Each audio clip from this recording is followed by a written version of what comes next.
9. Today we will study the Euclid's postulate. In our previous class we studied the definition and axioms, where we know that axioms are accepted facts whereas postulates are assumptions.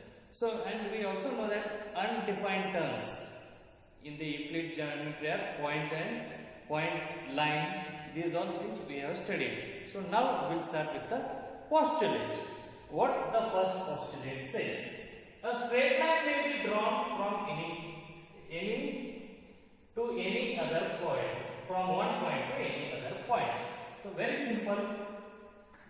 What it says: a straight line may be drawn from one point to another point. That means a straight line can be drawn between two points. This is what the first postulate says.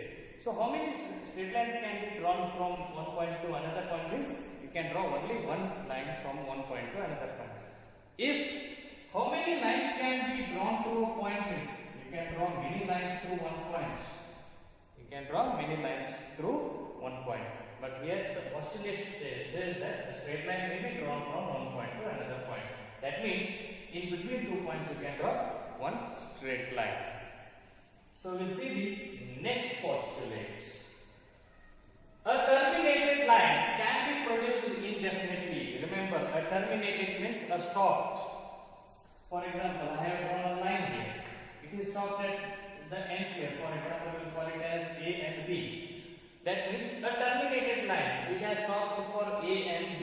In between A and B, the line is stopped at A and at B has stopped. Can be produced indefinitely. You can extend this line.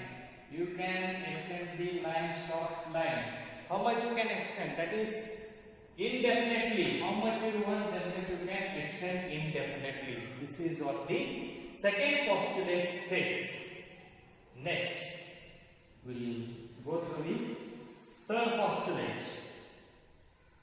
A circle can be drawn with any center and any radius. With any center and any radius you can draw. There is a center A, with the center A with the radius 2.5 centimeter, you can draw a circle. Or with center B with radius 1 centimeter, you can draw a circle.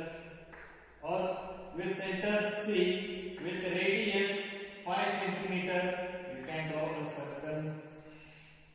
So that means with any center and with any radius, you can draw a circle. This is what the third postulate. Next, fourth postulate. All right angles are equal to one another. Yes, all right angles are equal to one another means all right angles. Right angles means 90 degree. Take whichever right angle you take, it will just 90 degree. That means it will be equal. This will be how much? 90 degree. If the angle is inverted, then what is the difference? Here also it is 90 degree, here also it is 90 degree. That means all right angles are equal to one another because all right angle measures 90 degree. Next, we'll see the fifth postulate. A straight line falling on two straight lines makes the interior angles on the same side of it taken together less than two right angles. There is a straight line which falls on two lines such that when a straight line falls on two lines, there will be four interior angles will be formed. We call it as interior angle 1, interior angle 2, this is 3 and this is 4. So, a straight line falling on two straight lines makes the interior angles on the same side taken together less than 180 degree.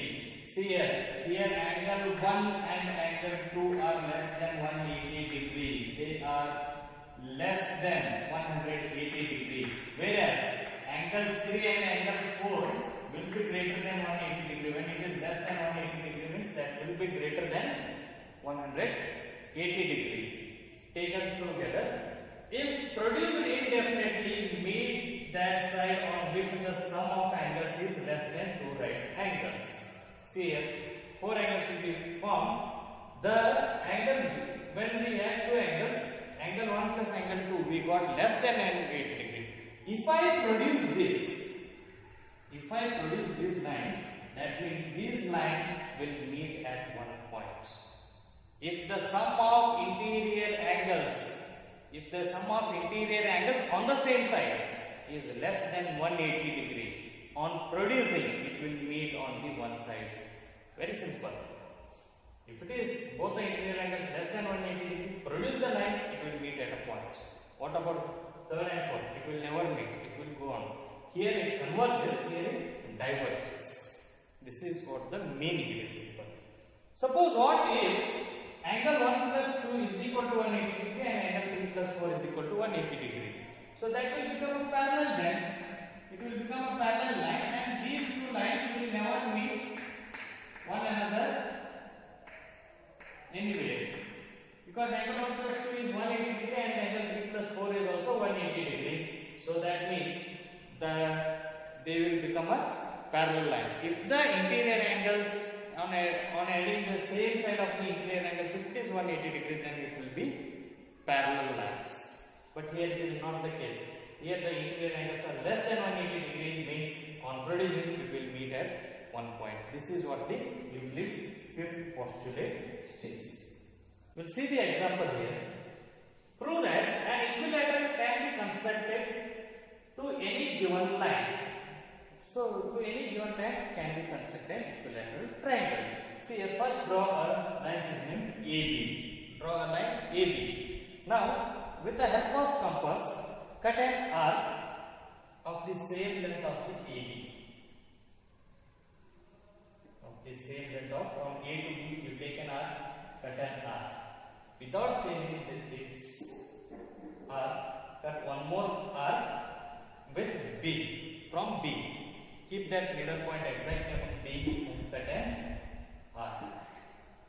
So after cutting an arc, you will get the line C. Or if you want, you extend it. If you want, you extend that arc and construct up to A.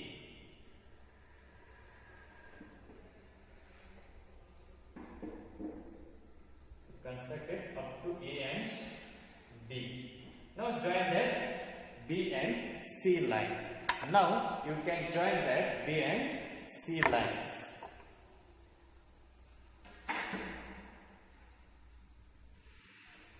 Join these lines. After joining, measure them. After joining, measure them. So AB 6 centimeters. 6. Also 6. So we got AB is equal to BC is equal to CA. You measure all the three sides will be equal. Very simple thing. Draw a line, cut an arc, complete arc, you cut both the sides and join them. You will get AB is equal to BC equal to C. Or else, if you don't know, you can cut it half also. We have explained it theoretically. Now, we can explain it theoretically also. We have to prove that triangle is an equilateral. So, triangle ABC is an equilateral triangle. In that, AB is equal to BC equal to CA is what we have to prove that. So, we know that AB is equal to AC. These are, since they are the radii of the same circle, they will become the radii of the same circle. If you draw a circle, complete circle, they will become the radii of the same circle, because AB and AC. See here, if I extend and draw this circle, AB and AC will be the radii of the same circle. Similarly, if I extend this circle, so which circle is going on here? So here also AB and BC is also the radii of the same circle. From these two facts and the axiom, Euclid's axiom, things which are equal to the same things are equal to one another. So from that we can say that AB is equal to BC equal to CA. This is how we can prove it theoretically. And practically we have already constructed, and we on taking the measurement we got AB is equal to BC equal to CA. Note down the homework. Write Euclid's postulates. There are 5 postulates. Write all the 5 postulates, and 5th postulate, if you want, draw the diagram and prove it also. Okay, hope you enjoyed this session. See you in the next session. Thank you.